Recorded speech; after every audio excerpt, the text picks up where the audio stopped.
All right, everybody, what's up? It's time for another pandemic episode of the Bert podcast. What's going on? We this is the first time I think really synchronized. Yeah. That was like watching synchronized swimming. How you did that? That was Olympic, and Well, it's so gracefully. It's a little better when we're actually sitting next to one another. So we're doing what we can. We're hoping Andrew I wouldn't want to sit next to him. Yeah. All right. Well, I'm happy for the pandemic, so I have an excuse not to sit next to him. Oh, now have you've been actually enjoying the? I kind of liked it for the first couple of weeks. Now I'm kind of going nuts with it, but I didn't mind a couple of weeks off though. Yeah, I'm the same way. I was thinking, I got to cancel a bunch of gigs that I have to fly to. I'm fine with that. Yeah. And They're very responsible. I also realized how boring my life was to begin with, that I don't notice that big a difference. Oh, and I gotta thank you for appearing in the documentary about me. Oh, no problem. Well, they offered me a ham sandwich or something. I said, all right, I'll pretend that I like them. No, I'm a huge fan of yours. Ever since I think the first thing I saw you on, probably Beverly Hills Cop, but was before Stand Up Live? VH1? Yeah, it was Cop 2. Yeah. You also did one of the coolest jokes I saw. You were at Nick's Comedy Stop in Boston, and they put all these, big headliners on front of you with local references, murdering, talking about drinking and driving and doing blow and all that stuff. And I'll never forget, you went up there with this giant yellow sweater on. And you went up there, and the crowd didn't know what to make of you. You were killing all the comics. All the crowd was staring at you like you had 5 heads. And at one point, you did this joke. You did this joke. You said, I was at a party the other night. You playing with the mic stand. I was at a party the other night. Yes. I was at a party, and I ran into Jackie Onassis. And I figured I'd play a little party game to break the ice. So I said, do you remember where you were and what? And she just walked away. Talk about conceited. Listen, you didn't even tag it that night. You just said, Jackie, do you remember where you were? And then there was like 10 comics laughing in the background, and the rest of the crowd was waiting for the punchline to come. And you did run off stage, though, because remember, Nick's, you had to walk the gauntlet through the crowd. And I remember you just sort of had this look of 10 more paces. Yes. How can I escape?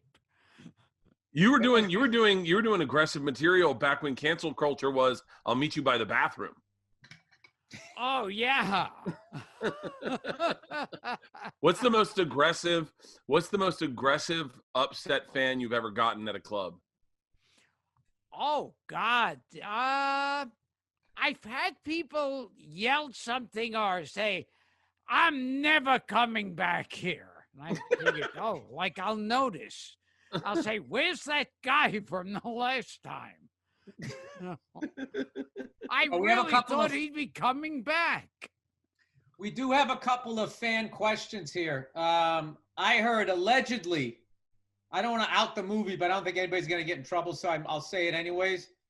You were in Ford Fairlines, starring the great Andy Dice Clay, and I heard that you may or may have not have gotten hurt on the set. Oh, excellent.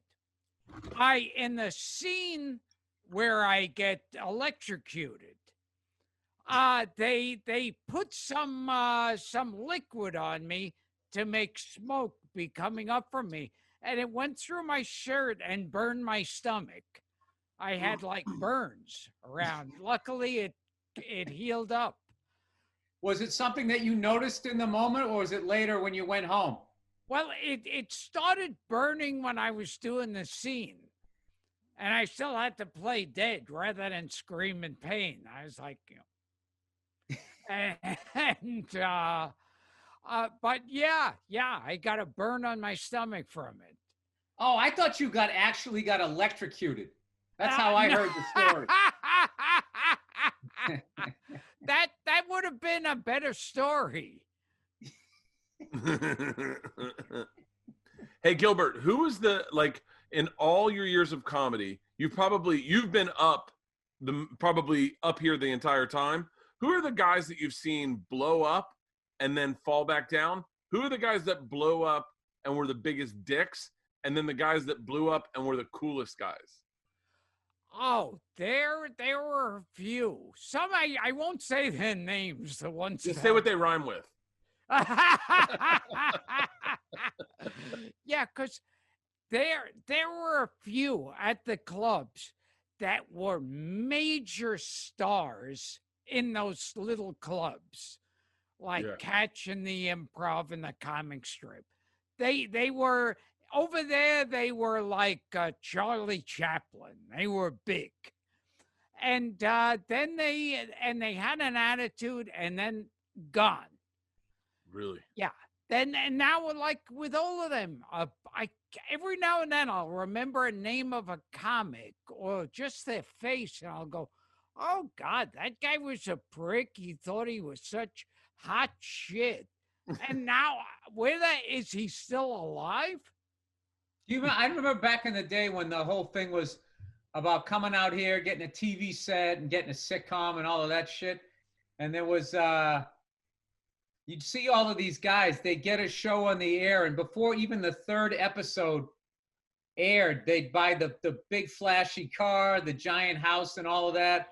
And then like halfway through the first season, or go like maybe even just go like a season, the thing gets taken off the air, doesn't get renewed, gets canceled, whatever.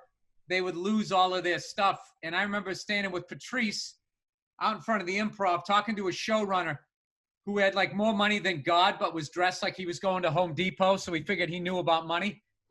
I remember asking him, we were like, when should you get the car? And he was saying, he goes, after the third season, if you had good ratings, and once you knew the fourth season, he goes, then you get the car. He goes, definitely buy some property, but don't buy this huge thing. And I'm not going to say the comic's name, but one of them, I mean, it was like right out of Boogie Nights. He bought a mansion, a giant car, and like a mountain of blow. And like, I think he went up against Monday Night Football. What the hell happened? There was some major, the Iraqi war started. The Iraqi war started. And then that was it. And then they the first one, and then they brought it back, and I think it went up against like Monday Night Football. And it was over. Yeah, well, there's all these people, the minute they make a dime and they go, oh, well, now I've made it. And now it's just going to keep rolling in. And yeah, they start spending their money like crazy. And the show will show like twice. And then it'll be. Well, you've always been known as quite the big spender. Dropping 20s all over. I mean, honestly, dude, you are known as like one of the most frugal. I'll use that word. Yes. I told that story in your documentary. I remember doing a voiceover in New York, and you had just been in there. And I forget what I asked for, but they were cleaned out of everything. And because you had just been there, and by the time they were done telling the story, I just had this picture of you with this like dish of mince, emptying it into your giant cargo pants and walking out. Yeah, I'm a big schnorrer when I go to places that have like stuff lined out for you. Like I'm taking the potato chips candy. I know. What do you do with all those hotel shampoos? I saw that in the doc. You had like drawers full of them. See, I got the last laugh on that one. Now the pandemic starts, and I've got like 10 million shampoos. I just love that not one of them matched. Not one was the same brand. It was like 1,000. It was like somebody that's into like bourbon, who has all these different types of bourbons, except it was shampoo, all these little one shots. And also was a testament to how much road work you've done. Oh, yeah. See, that's something I don't miss it with the pandemic, the road stuff. Yeah. What airport do you hate the most? Oh Ooh. God, I don't know. I hate all of them. Okay, what's your favorite airport? Because I'll start. Yeah. DFW is my favorite. They've got so much cool shit there. You know what they have there? They have mini suites where you can go in and get a room and kick out, take your shoes off, make cocktails out of your bag. I love mini suites. Oh wow, that Yeah. sounds good. Cause yeah, I hate and airline travel gets worse and worse each time. It's going to get worse, they say, is that no more in-flight cocktails, no more in-flight meals, and everyone's got to wear a mask. Oh God. Yeah, but you still make it across the country in 6 hours. So I still think that's better than doing the Oregon Trail. Don't you think? Not having to worry about getting scalped by the indigenous people that resent you coming there with your measles. Yeah, what was it like doing the road when the Native Americans owned that land, Gilbert?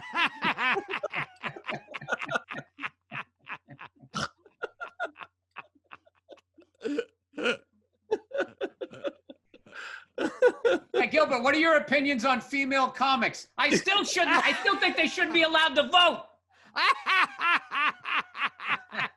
Hey, let's do a bunch of Gilbert's old jokes. Yes. What year did you start doing stand-up? Who was president? Jimmy Carter? I think Taft. What?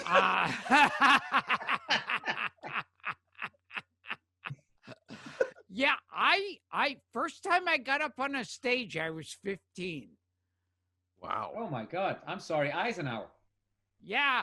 Oh, hey, were you part of and- that whole crew over there at Catch a Rising Star that used to go to the Green Kitchen and all that legendary Upper East Side stuff I always heard about? Yeah, I don't remember like big mobs of people at the Green, but we'd go over to the Green Kitchen.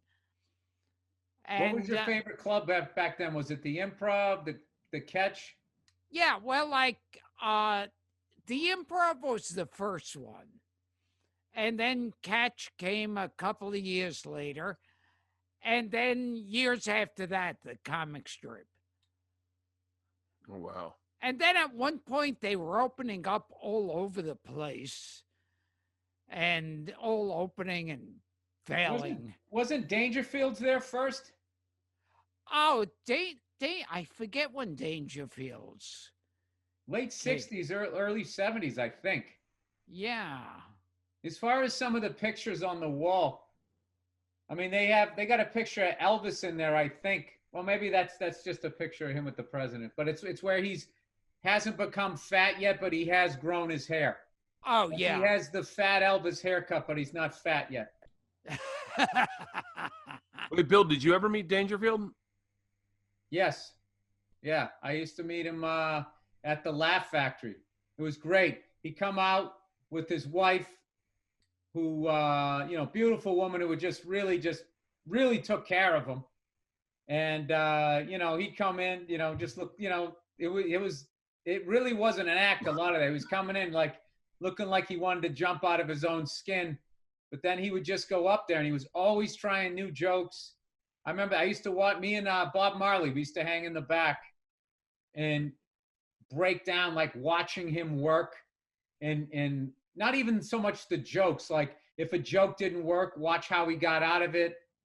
If he used, he had all these different mannerisms and all this type of stuff that he did. Yeah. I also saw him on the Back to School tour in the summer of '86. I saw Eddie Murphy on the Raw tour that summer. And then I saw Rodney Dangerfield with Jeff Nelson opening up. I remember one time Rodney was on stage trying out new stuff, and he wasn't getting anything back from the crowd. And he goes, "Hey, if someone tells you you're a great crowd, you spit in their face, okay?" I appeared in 2 piece of shit Rodney Dangerfield films. You did? Yeah. Meet Wally Sparks. Oh, that was a great fucking movie. That was a great fucking movie. Yeah, if you were a certain age, that's a good movie. Yeah, there's a look. Every Rodney Dangerfield from my age, like when I found him in Caddyshack, and I was like, "Oh, that's my guy," not knowing anything about him. All his movies. What's the other And one? the other one I guarantee you didn't see, and that's Back by Midnight. I did not see that. Yeah. I never even heard of that. Either. The what?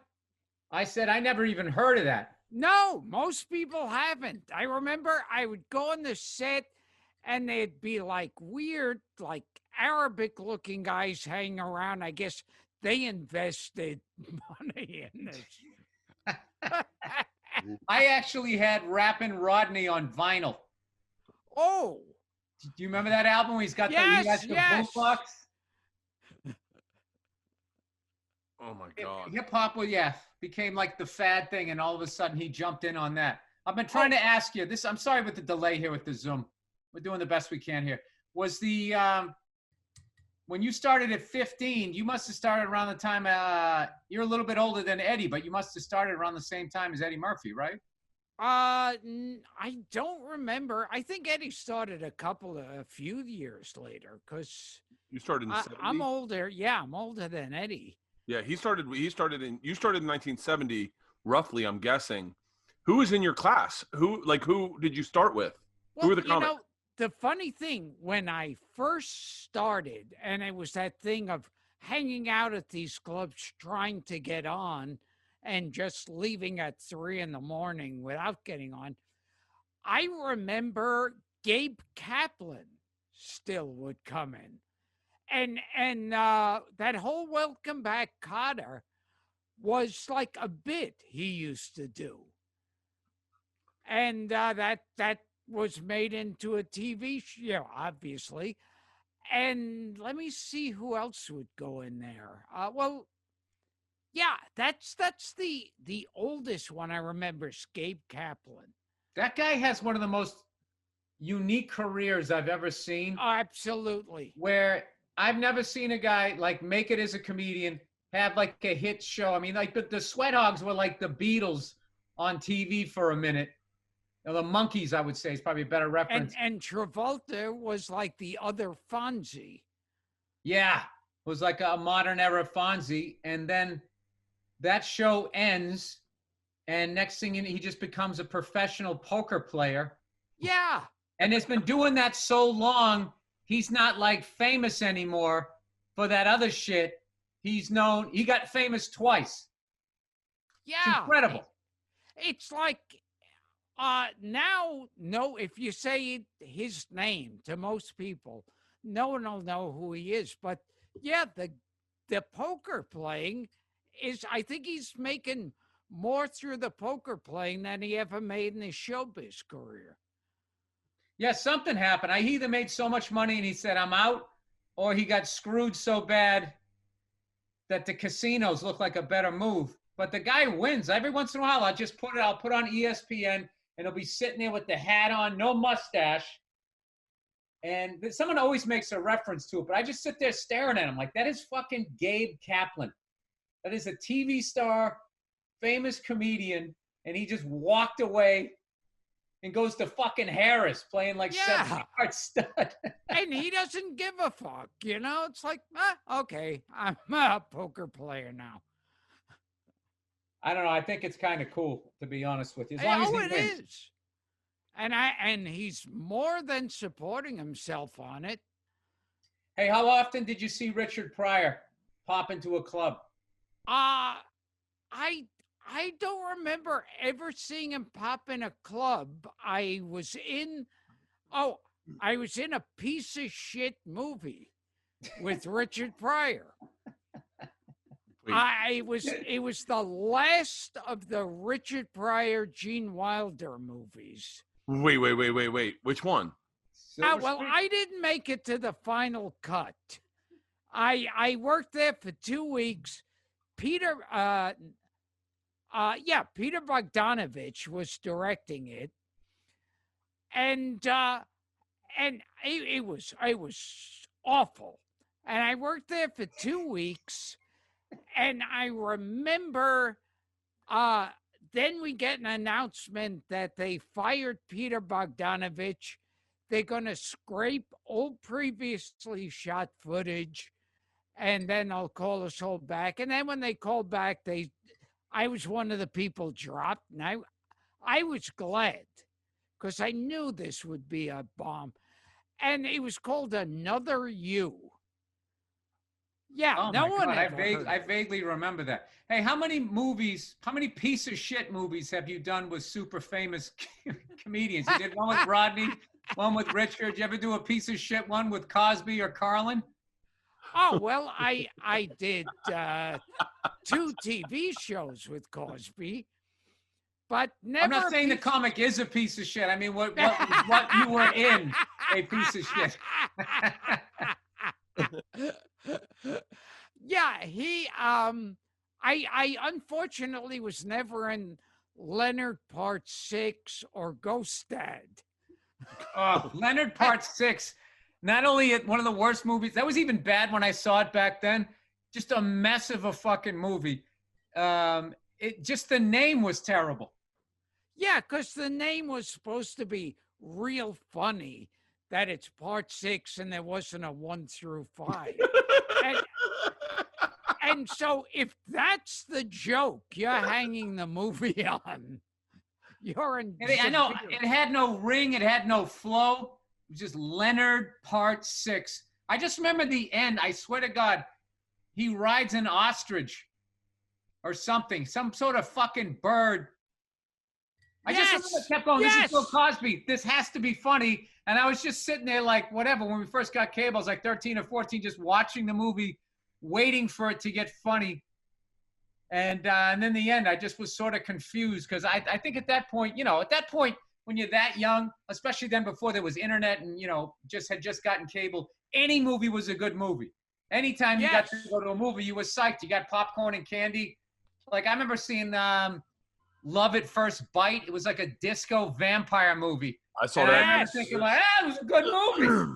Well, that's something that depresses me. The age of going to the movies. Going to the movies is over with. Yeah. Movie theaters, the ones that haven't closed already will definitely close during the pandemic. And so movie going is something that people will be talking about in the future. I heard there was a thing called movie theaters and you'd leave your house and go there. And it was a big room with chairs and everyone sat there. And that feeling when you're waiting around and then the lights go slightly dim and you go, oh, did the lights just go? This means the movie's starting. What do you think? Do you think it's because there's been so much more content that the threshold to put out a good movie is higher? Because I saw so much stuff in the movie theaters. Yeah, and when you think about movies that you saw in the movie theaters, and nowadays they could never make it into a movie theater. They'd say there's just not the money. And look at, and I mean, I hated these, but look at they used to have movies like Crocodile Dundee and Crocodile Dundee 2 and 3. And those, could you imagine trying to bring that into a movie theater now? No.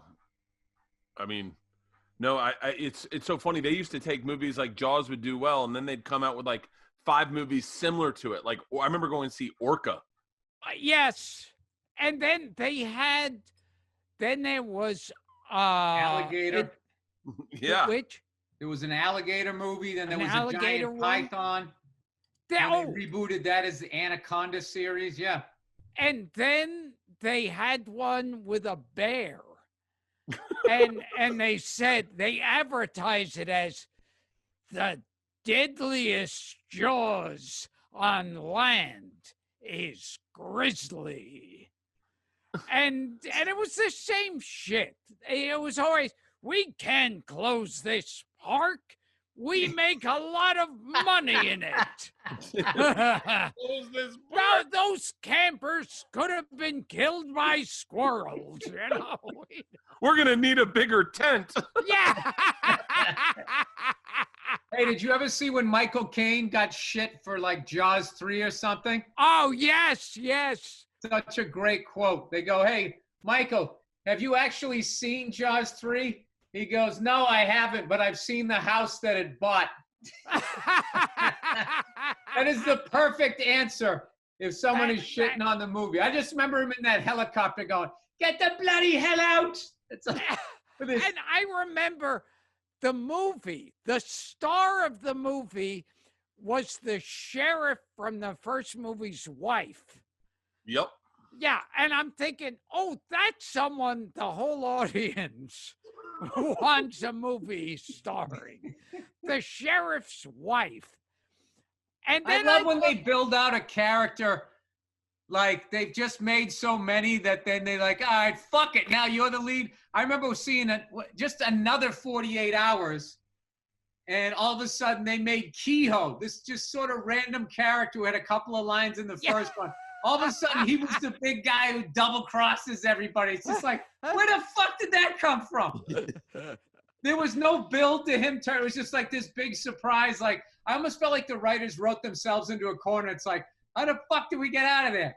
Well, who's in the scene? There's Eddie, there's Nick Nolte, and the guy who plays Jack Kehoe, or whatever his fucking name was.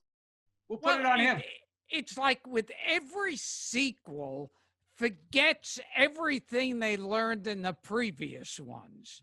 Like with Jaws, each time they're denying there's a shark. You know, after like 10 times, you'd have to say, yeah, there is a shark, and yes, we should close down the beach. And absolutely, we need a bigger boat. In the sequels, they'd be going out in a little motorboat to fight the shark. If you had one interaction with a 25-foot great white shark, you would go nowhere near the fucking ocean for the rest of your life. Yes, yeah. I'd take a plane off that island, and I'd live in the desert somewhere. You know, my favorite one, as far as not learning from the previous movie, was the character Private Hooks in the Police Academy movies. Every episode, she's always this weak mousy, don't move, and then in the end, she would always be like, "Don't move, dirtbag," and the whole place would go nuts that she finally found her voice and was like tough. And then the next movie, she'd be mousy again. Yeah. Yes. Am I the only guy that watched all 8 of those? Oh no, I saw those in the Death Wish movies, Charles Bronson would always forget at the beginning of the movie that he's a vigilante. And he'd be working a 9-to-5 job, and only until his girlfriend or someone he knows was raped and killed, then he'd remember, oh yes, vigilante, and I go out and kill people. It was unbelievable. Every single time they got raped and killed. Everywhere he went, and he kept moving to new places. It's like, Charles, how about you don't live in a fucking city? Why don't you try going out in the country this time? At least you can see the rapist coming up your long driveway. You can meet one of those farmers only chicks. They're probably good with a gun. And it's like when you'd watch the later Death Wish ones, then it was like, will somebody get raped and killed already so he could get into action here? Oh, my favorite line. I swear to God, that movie was all one takes. Every setup was one take. Absolutely. I like when there was such a low budget by the third or the fourth one. I remember me and my buddy used to make fun of this. He came walking up, and there's like all these, Puerto Rican kids and shit, like fucking spraying on his V in a white Cadillac Seville, and they were writing all this crap. And he was just like, "What are you doing?" And he's like, "What the fuck do you care, honky motherfucker?" And then he just goes, "It's my car." Like literally that was the delivery. It was just like, it's like, are they workshopping this shit? And in that same one, that was 3. In that same one, my favorite scene is he, of course, gets a girlfriend, and she's in her car, and one of the like thugs punches her, knocks her out, and then hits the brake, and she starts rolling downhill and speeding, and the car hits in another car, of course, explodes, and giant flames are shooting up. Bronson walks over and then just turns around and walks away. I mean, not even trying to react, and you could practically, it's like you could practically hear the director go, okay, walk, now turn around and come back here. Like they were directing a dog. And I know that younger people are going like, well, why did you watch all of these? It's like there wasn't a Netflix back then. Like I watched all the Porkies. I watched all the Friday the 13th, all the Death Wishes, all the Police Academies, all the Jaws, all the Freddy Kruegers. And you just be sitting there going, this sucks. Number 7 is so much worse than number 4, whatever. And you just had nothing to do. There was just nothing to do. You just sat there fucking watching these awful sequels one after another. And I would watch all the crappy horror films, like the zero budget, all the slasher films that had their own, they weren't Friday the 13th or Halloween. They were their own, each one was making same exact plot in each one. Something bad happened years ago. Now, 10 years later.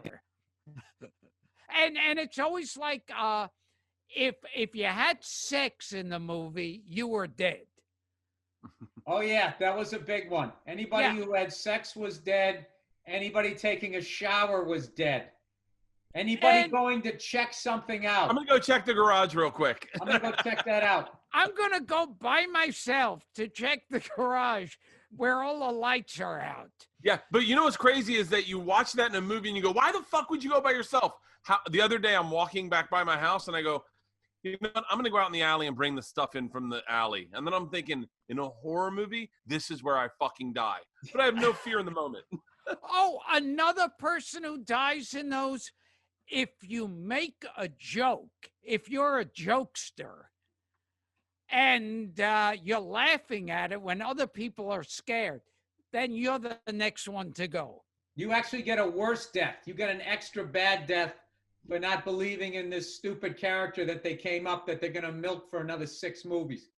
I remember there was one, I forget the name of it, the Impaler, the Slicer, something like that. And I always loved the blurb for it on the poster, the slogan, and it said, by knife, by axe, by pick, bye-bye. And I always love the slogans on the posters. I wish, I don't know. There is something great about having a flat screen TV and not having anybody talking behind you. There is something great about that. But I have found no matter how much you try to reproduce the refreshments, that's never the same. And then also I've been in a couple of people's houses that have home theaters, and those things suck. The chairs are never comfortable. It's just like you're in a house. Like we should all be fucking laying down, and now we're all sitting in these movie chairs. I think I've been in one that was ever good. You're always 1,000 feet away from the fucking screen. I don't understand them. Yeah, you'd rather be on a couch in someone's house where you could really be comfortable. Yeah, the best home theater experience is your own bedroom, laying in your bed. Is way better. Yes. And I just have to get back to Cosby for 1 second. It popped back in my head. When he was the king of Coca-Cola, he used to do all the Coke commercials. then they came out with New Coke. That was a massive failure. And he did commercials promoting New Coke, saying, I love New Coke more than I love the original Coke. and then when New Coke first signed, it was a failure. He got angry, and I think he quit working for them. And his excuse, and the reason was, he said it made him look unreliable.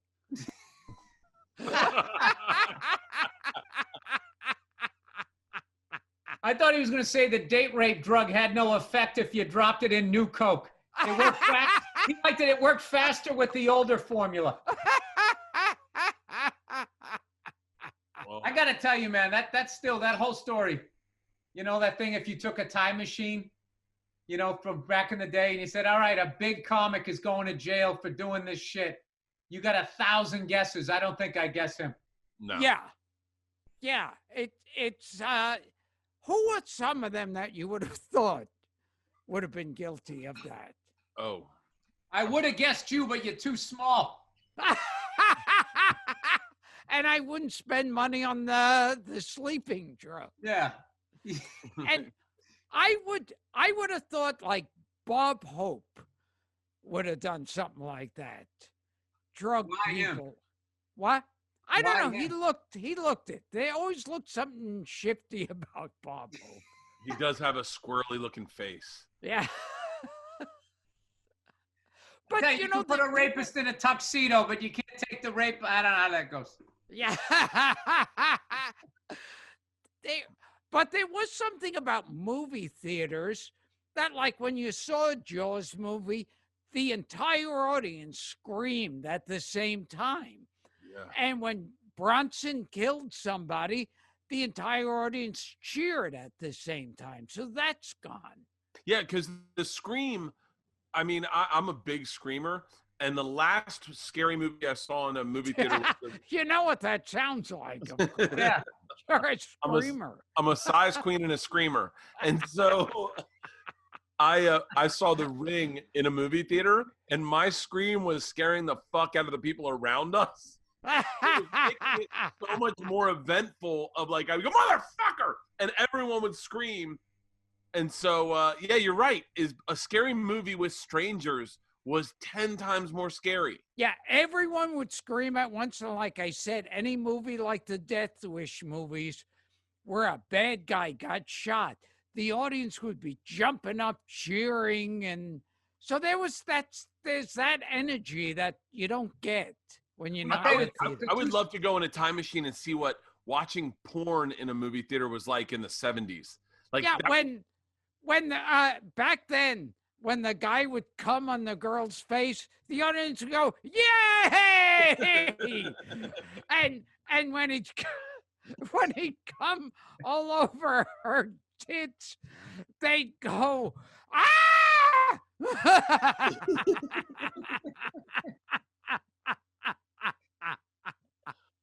Two scariest movies I ever saw. I saw, as far as ones that freaked me out, aside from the classics, I saw a midnight showing after I did a couple spots out here. I was like, I got to go see the Blair Witch, see what the big thing is.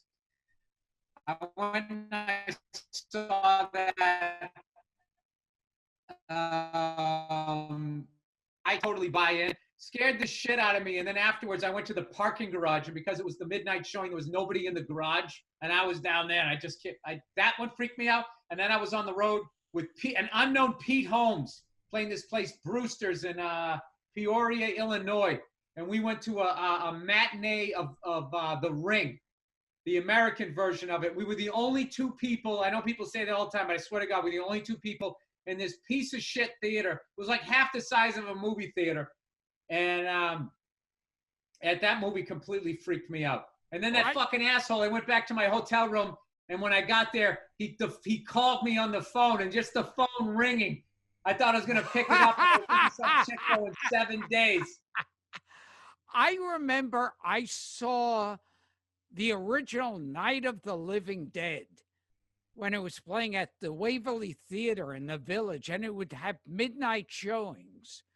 and it was like standing room only at that point.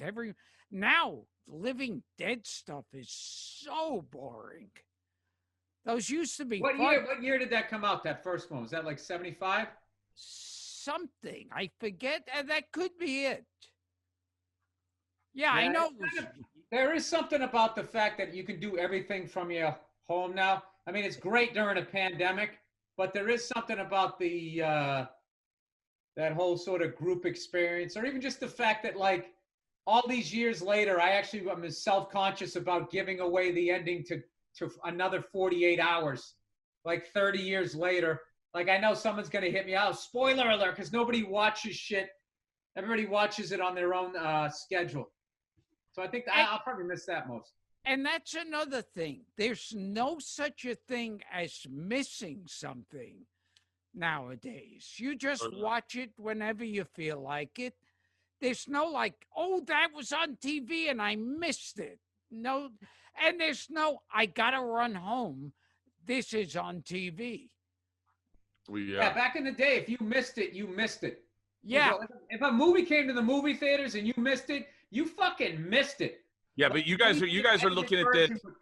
You guys are looking at this as kids. You're forgetting that we are also people who make things. And do you remember how frustrating it was to have a special and Comedy Central's like, yeah, it's going on at midnight, and everyone just missed it? And you're like, great, no one saw my fucking special. It's so much nicer now that people can just go, oh, Netflix, I'll just watch it whenever the fuck I want. Oh, but that's when by then there was already over 100 channels. I'm talking about when there was like 3 networks, and you had 2 UHF. If they had to be like an absolute classic on there or something that they could edit. But if a movie came around and you just wanted to see it, if you fucking missed that thing, it was a wrap. It was gone. Yeah.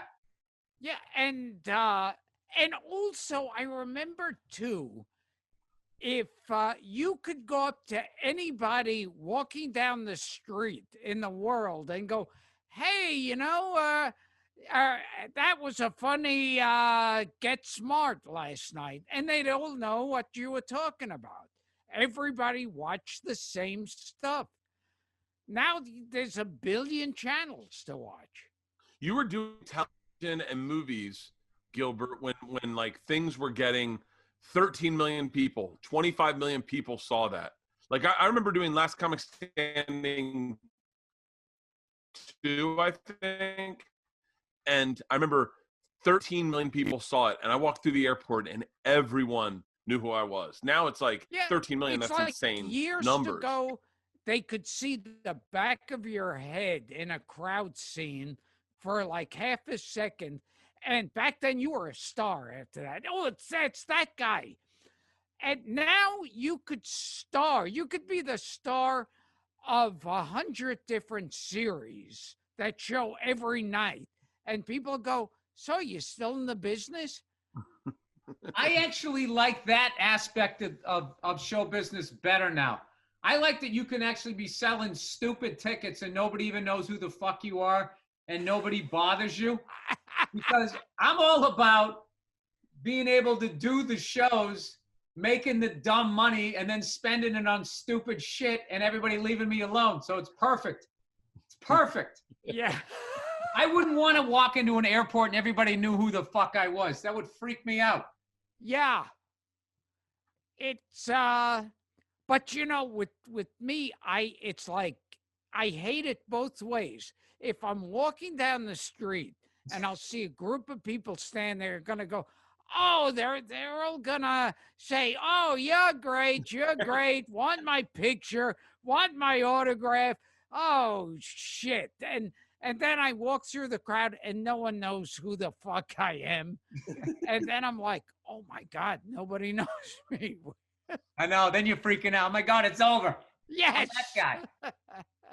I got to turn my life into a reality TV series now. Do you know it was a fun Gilbert? Do you know it was a fun movie experience? Did you guys ever go see Rocky Horror Picture Show? I've never seen that. Oh, the movie? No, when you go. Oh, of course, picture show. Yeah, and they're all standing up front doing out the scene. And I mean, I know it. Hey, you know something? For a week, they were doing this thing. It was shortly after September 11th.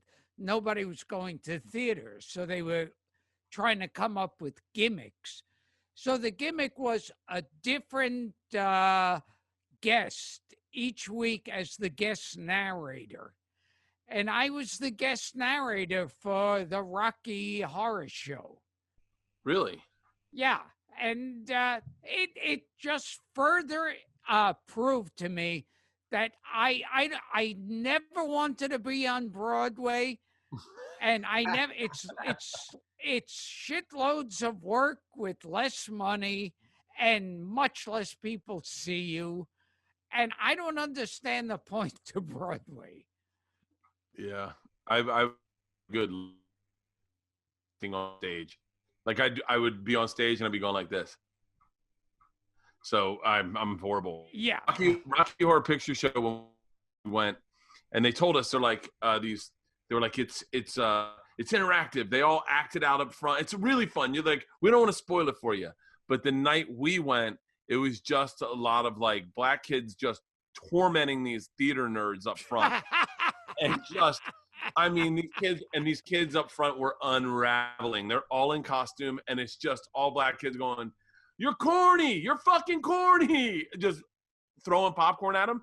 And I thought that's what the experience was to go and torment these children. So I was like, I told this girl, I go, we got to see Rocky Horror Picture Show. It's fucking awesome. You can just like haze these people and like just heckle them the whole time. And she's like, okay. So when you went the second time, was that did the same thing happen again, or was no? It was just me with a girl, and we snuck in beers, and I was like, you guys suck. And they're like, hey man, don't be such a fucking dick, okay? Oh.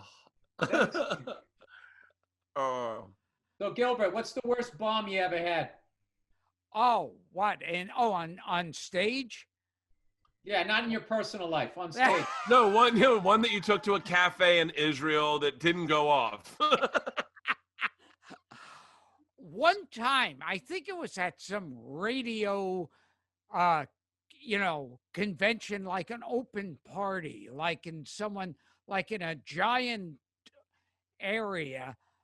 And it was like there were these hedges around, like tree hedges. And I was on stage, so it's like one of those industrial jobs you have that are always thankless jobs when you do those. And I'm on stage and I am bombing severely. And I am the most unathletic person in the world. I mean, I can, if I have to walk from here to the couch, I'm like balancing myself. I climbed over one of those hedges to get away. I didn't want to walk through them. I climbed over. Oh, that's odd. I love making the escape. I remember bombing on a fucking boat. I was doing a prom gig. They used to put these poor high school kids with like chaperones on a boat. And then they would just cut the music off when they were dancing. And then they just have you walk out in the middle of the dance floor. And I bombed so bad, I was like hiding down by the engine room for the rest of the little boat ride. When the boat ride ended, I had to make the decision. Am I going to wait 45 minutes for all of these kids to get off and not experience shame again? Or am I just going to take the shame right in the face and be one of the first people off? And I said, fuck this, I'm out of here. I just went right to the front of the line, and I made eye contact with this kid. I remember he just looked at me, just went, shaking his head at me like, who even told you were even remotely funny? Wow. Oh, that one still hurt. Hey, Gilbert, what movies did you pass on? Like, I'm always fascinated by, like, movies that came your way or that you auditioned for that you almost got but didn't get that then became, like, blockbusters.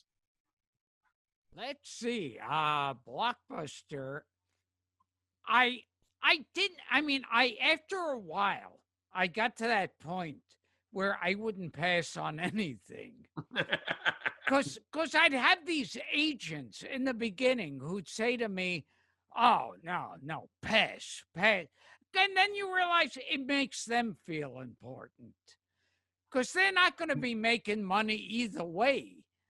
It's like they getting their salary. So, if Steven Spielberg called you up and wanted you for a movie, as an agent, you'd feel like hot shit going, "No, I'm passing on that Spielberg movie."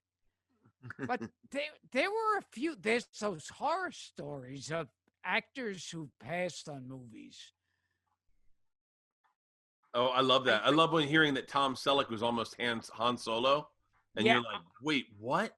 Oh, no, he was Indiana Jones. They wanted Oh, that's it. him. Indiana Jones. I'm sorry. Yeah. Oh, and someone who didn't pass on a movie was Kate Jackson from Charlie's Angels. She was the more serious, dark-haired girl on Charlie's Angels. They wanted her for Kramer versus Kramer. And she was begging the producers of Charlie's Angels to let her out, and they wouldn't. And then, so she has to turn down Kramer versus Kramer and watch Meryl Streep accept the Academy Award. Wow. I always feel like, though, the only way to look at something like that is like, well, if it's not like you would go in and do it exactly the way she did it, but to know that the material was there to win something like that. Yes. I don't know. I got to tell you, Kate Jackson, that was my crush. I liked her better than Farrah. I mean, Farrah Fawcett was ridiculous, but I was Kate Jackson all the way because she was on The Rookies first. I've talked about this. She played the nurse. She was the wife to Mike Danko. I was like 6 years old. I was like, I don't know who that is, but fuck Santa Claus, man. I want to go sit on her lap. Dude, go ahead, Gilbert. Sorry. I think, was she at Charlie's Angels? What was her name? Something Roberts. There was Jacqueline Smith. There was Farrah Fawcett, Kate Jackson, then Cheryl Ladd. And then there was one more after that, and then I think it went off the air. There was somebody named something Roberts. One of you has to have a computer or something. I do. Hold on. And she was in like something like the Jungle Princess movie. Where? It's not, hold on. Tanya Roberts? Tanya Roberts. Yeah. I thought she was really hot. All right, Bert, now it's your turn. Who's your out of your league TV movie star fantasy?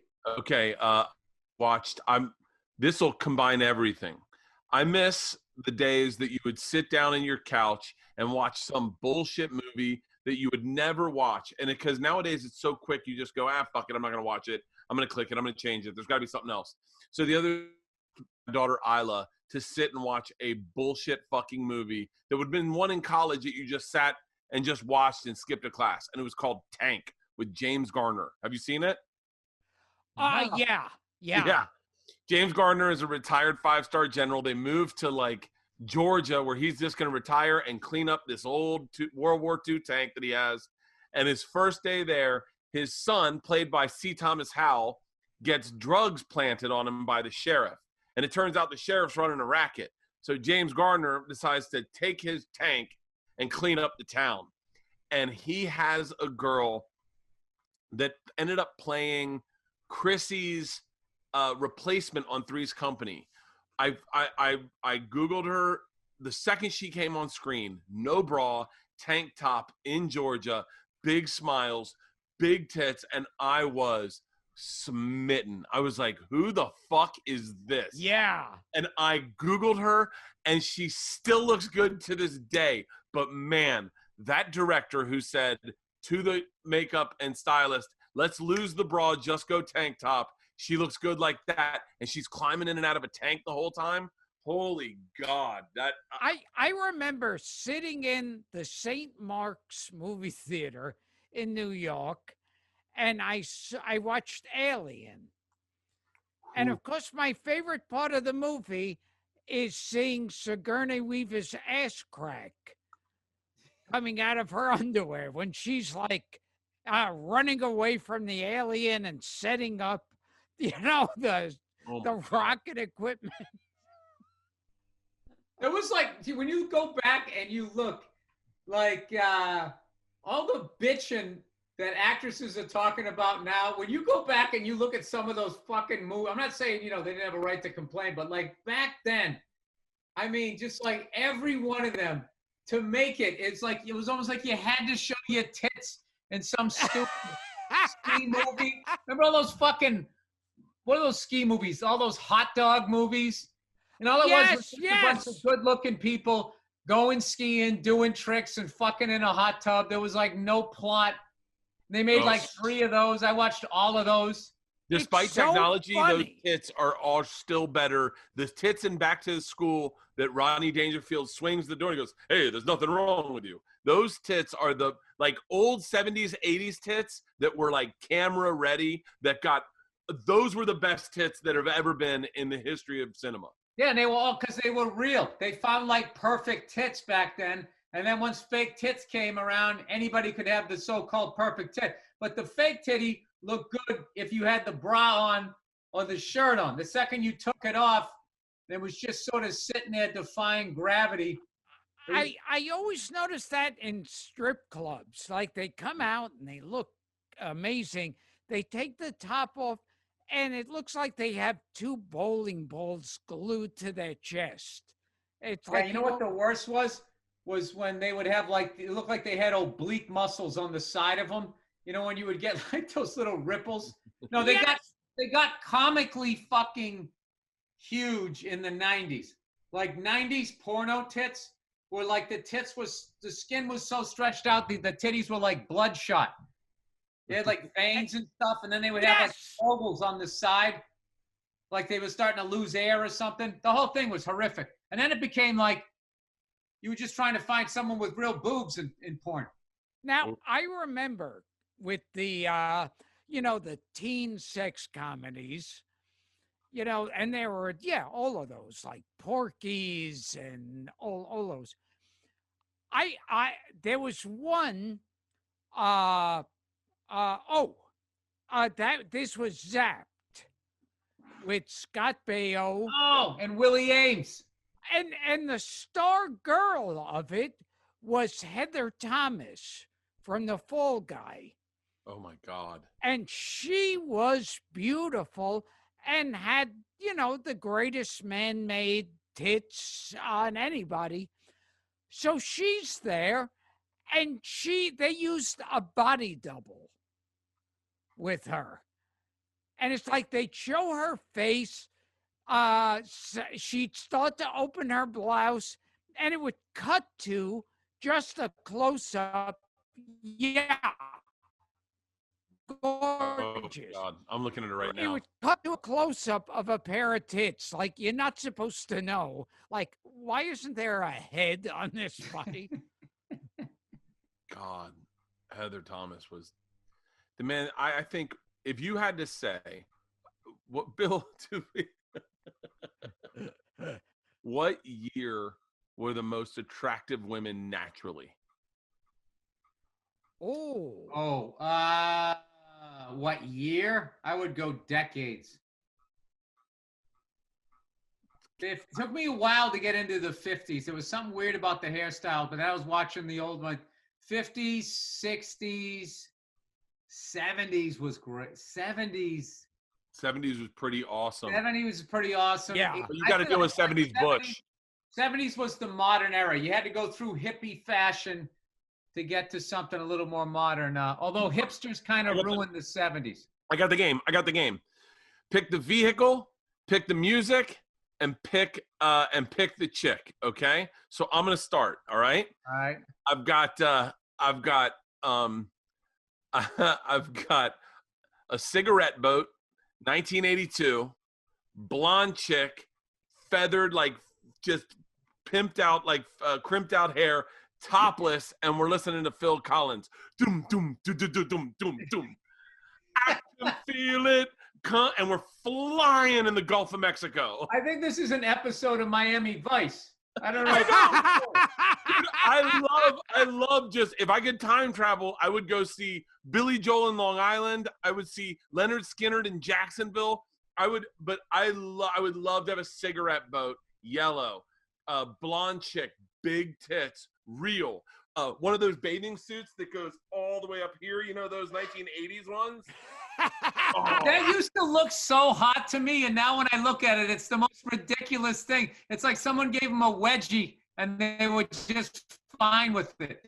Yes, they would go up over their hips. Yeah, and then I remember you would look at like bikinis from the 70s that just went straight across, and then they looked stupid.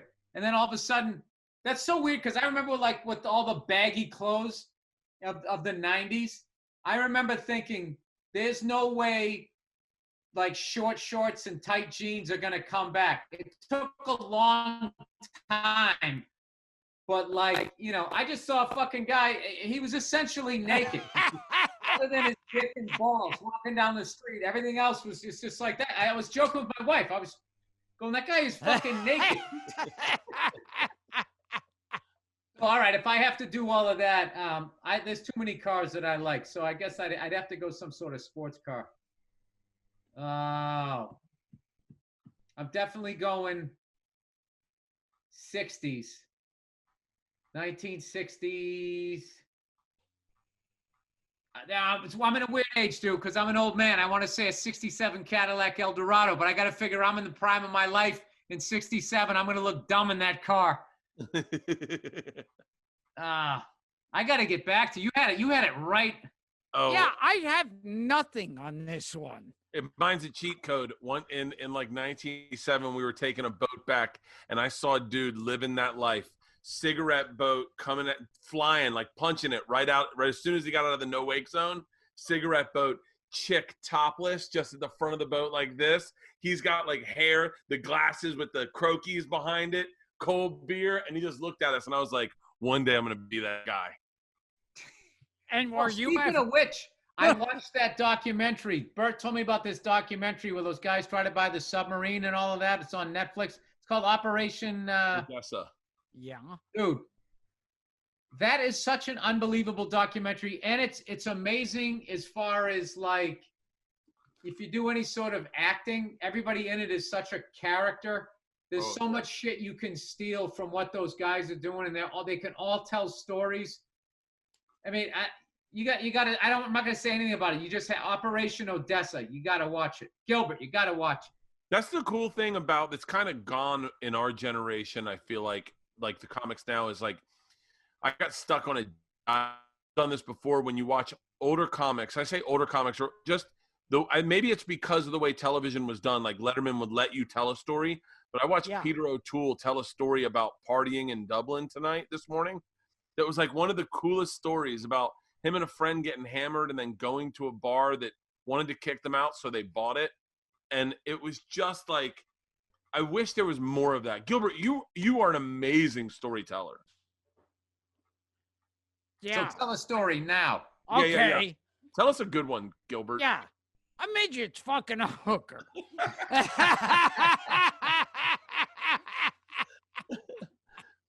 But you never had a problem sitting in the pocket with material. Like you've never been afraid of taking a material, letting it go quiet, let it build. Like that's kind of been your strength a little bit.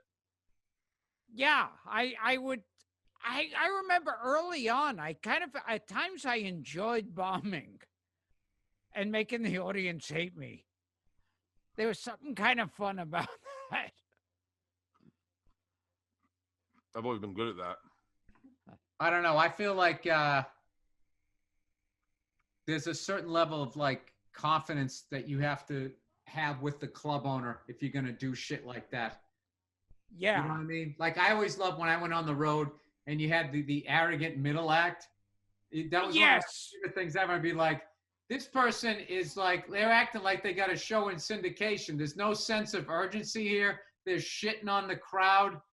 And I guess it's a defensive thing, but like, I fucking tap danced right through the first 8 years of closing rooms before I felt like I could even like, if I'd even earned the right to burn down a room a little bit.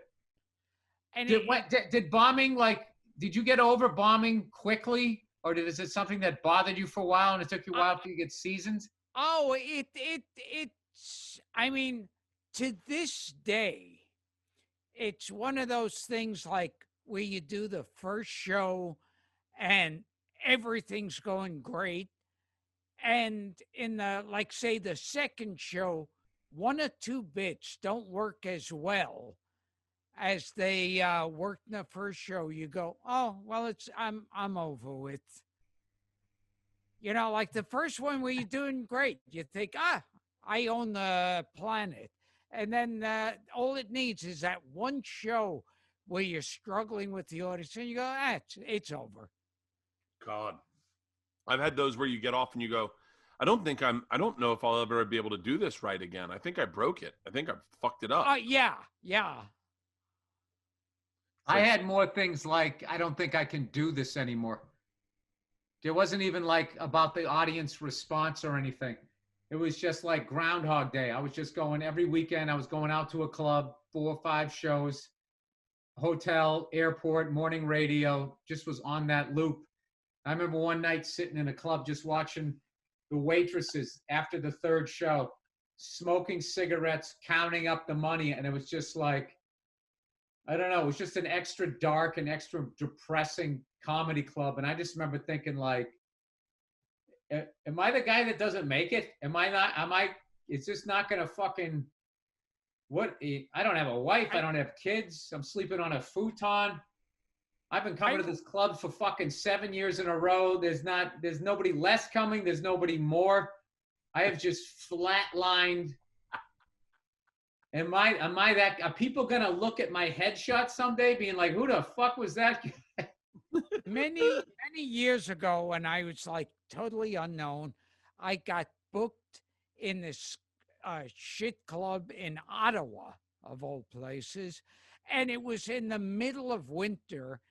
And it was one of those winters that was horrible even by Canadian standards. Because, Canadians, it's a million below zero. They're fine. So this was horrible. Mountains of snow, freezing. And in this job, no stage. You had to walk out in the middle of the floor. And no microphone. You had to talk loud enough for people to hear you. And you had to do 3 different 15-minute sets to the same audience. Ugh. And I remember on the first night, there was no other act, no opener, no MC. So the woman who was one of the managers was going to introduce me, but she got scared. She tried to and got scared doing something for an audience. So I would just have to walk out each time and then walk off. And then I felt like it must feel those fighters that have to keep going back each round when they're getting the shit kicked out of them. Did you have like a feeling like whenever I had gigs, I mean, I didn't have one as bad as that, but gigs like that, I always remembered no matter how bad the 3rd set was going, there was this joy with each joke. Like, oh, I don't have to tell that one again. I don't have to eat my balls on that. Oh, it's almost over. 10 more minutes. 10 more minutes is nothing. They can only hurt me for another 10 minutes.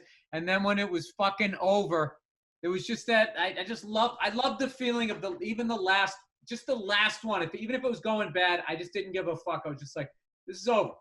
Oh, it's all going to be done soon. I'm going to be back in the hotel, calling Bobby Kelly, making jokes about how bad I ate my fucking balls. It's kind of like on the last show of gigs like that, I would practically hear the suspense music of making the escape, And when I was leaving the place, I feel like, oh God, I got to get out of here because, beyond any realism, I think, what if they all of a sudden at the last minute said, no, we've added another show. So I gotta get. So yeah, that making the escape is amazing. Dude, one of the worst gigs I had, I worked. It wasn't even like a bad gig. It was just the way the club owner made you feel. Because I showed up, right? I'm not going to say the club or where the hell it was, but I showed up. It was a Tuesday through Sunday, 2 Friday, 3 Saturday, right? So I fucking show up the first night, Tuesday. So it's a Tuesday night. Nobody knows who the fuck I am. So I'm thinking, I'm going to go up there, lean on the mic stand, you know, do some ones at work, try out some new shit. Dude, I walk in, the place is fucking packed. People are shit-faced. There's an excitement in the air. I'm like, what the fuck is going on? Did I do a movie that I forgot I did? What happened? And it turned out this guy, he had an entire room of telemarketers just papering the room. So the excitement was just groups of people that all knew each other. And they felt like they just, you know, they had a free night of entertainment. They didn't give a fuck. And they were just getting fucking shit-faced. And because they had free tickets, they were spending twice as much on booze and food, which was the whole business model. So I fucking go up there, and it's just like, you know, everybody's, you know, I'll do like a joke. Oh, that reminds me of Jerry. Jerry did that. Like, because they all know each other. Yeah. Fucking eating my balls. And then the club owner, the whole week, he would drag you around town like you were his girlfriend. Yeah, I'm going to the bank. Come on with me. And he'd be like, yeah, this is my headliner for the week. And he kept... You felt so filthy. And then I remember he had this stupid fucking house in Palm Desert he kept talking about. Yeah, my house in Palm Desert. I remember. Got it, buddy. You got a sold-out club. And then he would shit on anybody who was famous. Yeah, I don't need them. I don't need them. I can just, I'm like, yeah, just paper the room with a bunch of fucking drunks, and then I have to deal with it. And then there was the whole thing. Don't hit on anybody on the fucking wait staff. You know, he was like the club owner. He had to be the center of attention. So you couldn't hit on any of the waitresses. You couldn't. And then there was one of those guys in the back counting the fucks that you said. It was a nightmare. And that was the one that I remember doing 3 fucking shows in front of a sold out crowd that could give a fuck about being there. The middle show was the worst. The first one, you're just like, all right, this is this bullshit. But the last one, you were like, all right, I'm fucking done after this. But the middle one, as you were tanking and then thinking like, I have to fucking do this again. Oh, and then of course you want to, everybody get out there and make sure you shake everybody's hands and fucking blah, blah, blah, blah, blah, and sell the club. Oh, my favorite thing was turning that gig down a fucking couple years later. When those jobs where you do 3 shows a night, and by the 3rd show, you have no idea what joke you just told. Ooh. Oh. It's Texas always had those. I took mushrooms at the beginning of a 2nd show, not knowing there was a 3rd show that night. And was oh God! I went. You want to know about it getting dragged around by a manager or an owner? I went and played this club, and the owner of the club says, "Why don't we go play golf?" And my dad flew in. So my dad flew in to play golf with us, and we go to the clubhouse to pay for our greens fees to go out and play. And the owner's got tickets for the night, and he's like, "You guys should come out. This is the headliner." And everyone's like, "Yeah, I'm standing with my dad." And he's like, "He's hilarious, man." And they're like, "Really?" And this is Texas, right? And he's like, "Yeah. He gives it to the N-words, but he says the real word. Gives it to the N-words, to the gays, the sticks. I mean, he just goes through, and he's like, all of them. He just sticks it to all of them, like really like." And all these rednecks are like, "Oh yeah, they've been getting it too easy, man. Oh God, give me tickets. They walk out. And my dad, who is the most liberal human being in the world, looks at me and he goes, "Buddy, what in the fuck are you doing on stage?" And I go, "Dad, I don't know what show he's seen. That's not what I'm doing on stage." I was like, and then that night, all those guys he gave tickets were in the front row, and I'm just sitting there going like, God damn it, I don't have any like real racist jokes to play to these guys. I'm sitting on stage going like, who drinks too much and blacks out in a phone booth, huh? I hate to disappoint you guys, but I don't have any racist jokes. But that's that thing though, where that's why like when people get offended about something you say, it's just like that, like the fact that club owner saw your act, and then that's how when it went into his brain, that's how he processes what you're saying. And the difference about today is now his version of what you're doing, which is completely wrong, you now have to take responsibility for and answer to, which is fucking ridiculous. It's a blog. Yeah, it's like, I'm not fucking, that's not, I don't know what you're hearing. I remember that thing you were saying about having to go around with the club owner.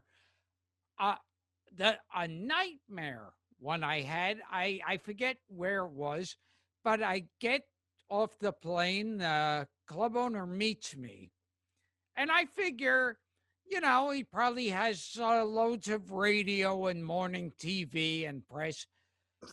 His press for my show was he leads me to his car. It's a convertible with my picture, big photos of me and my name.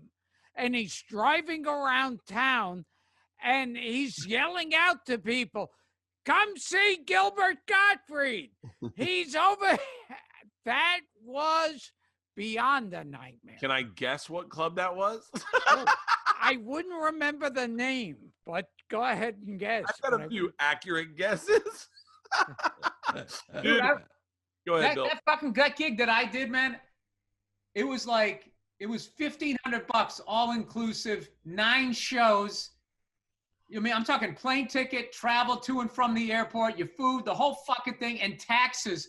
I think I made like $70 go out there. I will never forget that guy dragging me around town.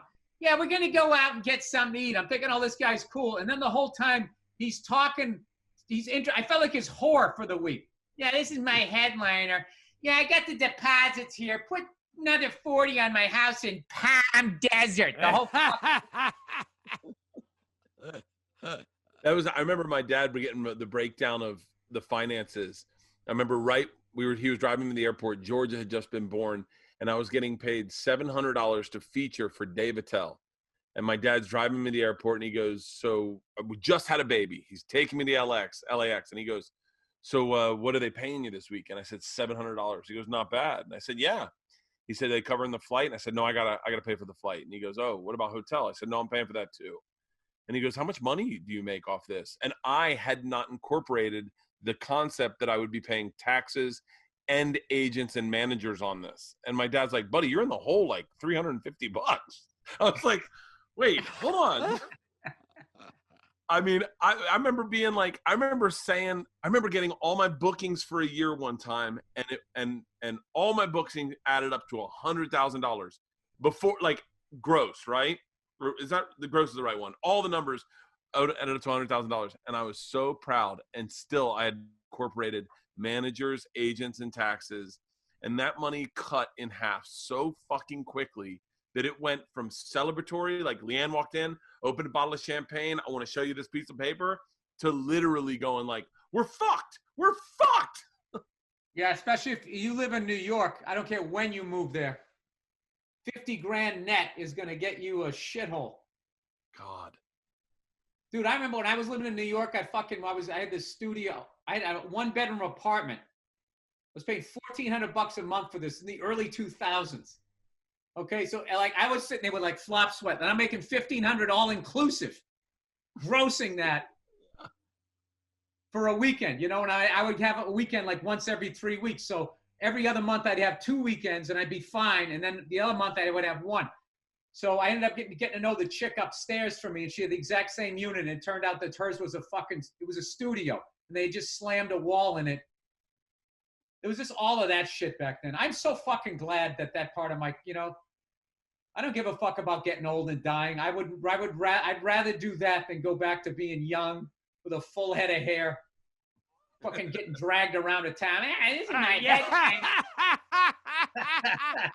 Getting dragged around town. Well, you know what? This is a thought I always get. Like whenever I'm like depressed about my life and my career and everything, I always think, oh, I do movies, TV, I support myself. People know me. And then I think the billions of people that I would see every night at these clubs for years, And now I don't even remember their names or whatever became of them. There's so many of those that you'd see every night, and they were there for years. I think about that shit late night when I can't sleep. Then I Yeah. start Google, and if I remember a name, I'll like Google it to see where the hell they were. It's like, what am I doing? You go on Yeah. Facebook, you try and find you try and find people and shit. I don't know. That's all frightening stuff. Getting old is frightening. Gilbert, car, year, and music. Car. I know nothing about cars. Okay. I don't have a driver's license. All right, subway line, bagel. The IRT, yes, that was my subway. All right, off the top of my head, I would go 70 Camaro. That's the first car that popped in my head with that shark front. I'm picking the year, right? It's 1970. Then what do I got to pick? The movie or the music you're listening to, and then describe the chick best you can. Oh, fuck. Brunette. It's never a blonde guy. Opposites attract, dude. I'm also light-skinned. I'm not impressed with them. Puerto Rican? Brunette, I would say she would look somehow, I always like darker. I would say like a Kate Jackson type of look. And then the music I was listening to, fuck. I picked a bad year for music because all of that shit is just worn out. It's all like dad rock now. Like Zeppelin was cool back then, but not now. Fuck, I don't know. The Who Live at Leeds or some shit. I don't know. When you mentioned Kate Jackson again, another thing I remember, when Charlie's Angels were on the air, they used to write about it in the papers and talk about it like, oh, this is like total porn. This is like, oh, it's just sex. And I would watch it and think, when is the nudity or even revealing outfits? I mean, they kind of walked around in pantsuits, if I remember. They dressed like Hillary Clinton. Yes. And they used to talk about this like, oh, they call it jiggle TV. Nothing jiggled. It was the most conservative looking outfits. I'll tell you what that is. That's because ugly people cannot handle the fact that they're ugly. It's a very rare ugly person that can just accept the fact that they need to get a personality, shave their head, get on stage and start telling jokes. It's very rare. Most people, there's something look at this shit. I actually took a screen picture of this, whatever the fuck the kids call it, because I had to send this to a buddy of mine. Please be here. Please be here. Where the fuck is it? Oh, there it is. All right. Some chick who's Adele lost a bunch of weight and then 100 pounds. Okay. So everybody got all commenting and why do you think she looks better? Why should we care? And all this shit. So somebody wrote, like most things, our response to Adele's weight loss says more about us than it does about her. If we're cheering her on, it suggests a kind of misery we already have about our weight and our relationship with our own body. Why can't you just be happy for her? This isn't about you. Continuing. If we're gloomy about it, it's because she reminds us of our own struggle with the conventional beauty and the way we don't fit in. Adele can't win and neither can we. I remember just reading that, just going like, you are going to be the most miserable person ever. Yes. Like, if somebody loses 100 pounds and you start writing fucking some Dr. Seuss mental shit like that, if it's a good thing, then I'm a bad person. If I like it because I'm bad, then I'm still fucking depressed. It's like, I just read that and I go, that right there should tell every man you're never going to make a woman happy. Just give up on it. No, yeah. I would take, I've said this before, but I would take the little heftier Adele that was fun and wanted to eat pizzas and kill beers and smoke cigarettes. Like, I don't need skinny, rigid diet workout. Who gives a fuck what you need? Is this what you would take? Like, she's fucking sitting there on the other end going, gee, is this the way Bert likes me at, you fucking jerk off? Hey, I want to redo the movie, song, and year. 1986. the Buick Grand National, that sick one that's even beyond the Grand National, the one with the even sicker engine. 1986, listening to Judas Priest, Turbo Lover, on my way to the show, my first concert, and I have that car, and I'm with some chick named Deborah.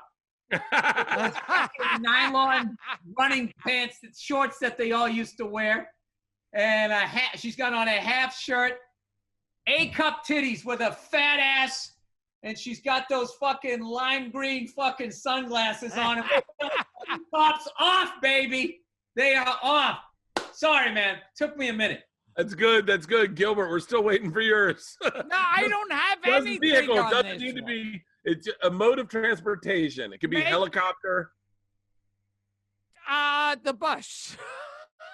All right, I'm going to do his for him. 1979 Chrysler New Yorker. Plush leather interior. It's got the cush ride.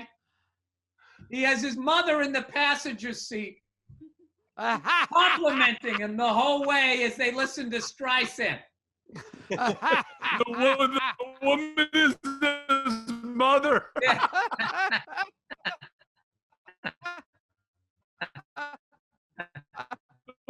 Wait, Gilbert, have you never? My wife bought it. I don't know what it's like to buy a car or anything. You guys, that's insane. That's crazy. Like Have you ever driven a car? Just recently I was on Jay Leno's Garage, and they had me, I think, in a Ferrari, and I was speeding it around the racetrack. I mean, speeding for me was like, 10 miles an hour or something. Yeah. But I like how you talk about the one and only time you've actually driven a car. It's like asking somebody if they ever went skydiving. yes, Oh, yeah, I did. 9 years ago, I went out with me and my buddies. Hey, we're getting towards the end here. We only got a couple minutes left, so let's promote what we need to promote. Cameo.com/Gilbert Gottfried. CAMEO. Gilbert Gottfried has an amazing podcast called The Amazing Colossal Podcast. Just celebrated the 300th episode with co-host Frank Santo Padre. Santo Padre. I love that And name. my website, gilbertgottfried.com. And once again, cameo.com/Gilbert Gottfried. And I have a great episode of an amazing Gilbert Gottfried's amazing podcast to listen to. Me, Bartnick, and Joe Verzi, we're doing a gig up. Me, Bartnick, and Paul Verzi. Jesus Christ, I'm dyslexic today. We're doing this gig up in Canada, and you had Jackie the Joke Man on, and he was just telling they were both just going back. I can never remember street jokes, and you guys put on a clinic of telling street jokes. They were just top notch. The stories behind where you heard them. It's such a great podcast. And as Andrew said, you're always bringing up Milton Berle's dick. Somehow Yes. you work that in. And one time, just recently, we did one talking about old monster movies. And that I could talk about forever. They had Kirk Hammett on. Oh Really? yeah, Kurt. But now we had two other guys who are experts on the Universal horror. What do they have to buy to get that? Oh, Patreon.com. Hey, Gilbert, I have a horror movie. I forgot the name of it, but you'll probably know it. It's from the late 50s. It's about this guy, I think it's called The Amazing Colossal Man or something like that. Yes, yeah, that's where the title of my podcast comes from. I'm an idiot. That's why I was thinking of it. Yeah. The sequel of that movie. I know. Fuck you, Bert. I'm done. The sequel of that movie. In the Hoover Dam. Oh, my God. The first one, he's like this person, and he gets giant and all that, and he's really tortured and all that. And then they just shoot him, and he goes down the Hoover Dam, and you think he's dead. And then in the second one, Bert, listen to this shit. One of the worst sequels I've ever seen. He comes up, and his face is all mangled, and he has no dialogue the whole movie. He just walks around going, ah, ah, ah, the whole fucking movie. And if you thought the special effects in the first Colossal Man were bad. By the second one, they got worse because you could see through his body. Like it was superimposed, so you could see through it. My favorite one, though, in the first one is when he throws the giant, like, hypodermic needle. Like, Oh, great. and it goes through that guy, and the guy's clearly holding it between here, and he's just laying there like that, like he's fucking impaled. That was amazing. It looked like something you'd have in a pool that you'd float on. I didn't even think it was made out of, like, plastic. Gilbert, you were in a movie that was supposed to, the script was originally a horror movie, and you did 2 of them. Do you remember which movie started as a horror movie when it was shopped around? Was Highway to Hell? Was that one? Problem Child. Oh, yeah. Problem Child. With Jack Ward and John Ritter. So if you want to talk about Jack Ward, nobody here is going to be upset. It was based, Problem Child is actually based on a true story. But the true story is darker than the movie. It's like they had this child they adopted who was just plain evil, and they were running like cross country, trying to get away from this kid. They originally wanted to make a really dark movie of Problem Child, like really scary. That's why writing is the hardest job, I think, in Hollywood, because somebody wrote that whole script, did it again, finally shot the whole fucking thing out there. He gets it, we're going to sell it. It's like, yeah, you know, this horror movie, we now want it to be a comedy. Yeah. Now you have to go back. It's like you built like a Garrison Colonial. And, oh, yeah, I'm going to buy this house, but now make it a Mediterranean or a Spanish-style house. You start pulling shit out, the whole fucking thing collapses. Sorry, I've just been there. With Problem Child, that was, you talk of surprise hit. That was a shock hit. It was like, because I remember my last day of shooting on that, I was saying, I went to John Ritter's trailer and I said, oh, well, I'm all my scenes are shot. Nice working with you. And he was like going, you know, with this sad, devastated look on his face, he was going, well, you know, they offer you something, you do it, and you hope for the best. And everyone thought, and a guy at Universal said, we're going to treat this movie like a wounded soldier on the battlefield. We're going to all run and save our own ass. And then the movie came out, and to everyone's shock, it was like a monster hit. Did you ever get to talk to John about that? He must have been psyched. Yeah, I don't think he could believe it. Well, they did a sequel. Do you remember what the tagline to the sequel was? Because the kid was a problem child in the first one, but in the second one they added a young girl. Do you remember what? Well, it was Problem Child 2 TOO, I think. No, I think it was a number 2. I'll have to check. You could be right, but the tagline was "He's bad, she's worse." Oh, okay. God. What do you think that actor's doing? That child actor's doing right? Oh, on my podcast, I looked him up, Michael Oliver, and to my shock, he's not like some drug addict, having an overdose in an abandoned building. He left show business, or he wasn't getting any work. He left show business, and he repairs computers. I always thought that must be the most amazing day ever when you just say, fuck this, and you leave show business. When you just don't give a fuck, I don't give a fuck either, and you just leave. And when I was talking, what was so great about listening to him is he said, now I work a lot harder, make a lot less money, but I'm fine with it. Yeah. And I definitely can. There's no left turn in that story for me. Yeah. And I thought, this is great. This guy supports himself. He has a girlfriend. He makes money. He's got an interesting sending out a story at tweet. party. Yeah. All right. Well, we're up against it here. Gilbert, you're such a legend, man. It's so goddamn funny. Thank you for all the stories. I loved all the stuff about the movies, and thank you for sharing all the anecdotes about stand-up and all that. And Thank you. we got to see the documentary on Gilbert Gilbert. Gottfried.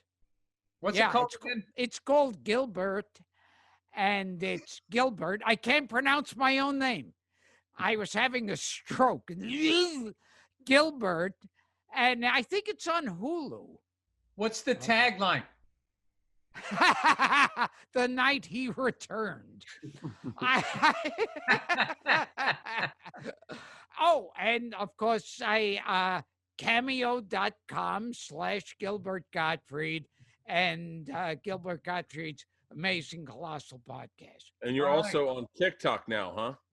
Yeah, my daughter orders me around since I've been in quarantine, and she starts telling me, okay, you stand here. No, not over there, right in the middle, and do this dance step. And, I'm stuck in the house with her, and she orders me around. All right, I'm officially getting on TikTok now. I've got to do it. Gilbert, thank you so much for coming on. Thank you, Gilbert. You're a legend, man. Thank you. Thank you, everybody, for watching. This has been the Bert. Pod. Yes. All right. Thank you, Gilbert. Thank you, everybody. We'll see you next time. Thank you. Thank you.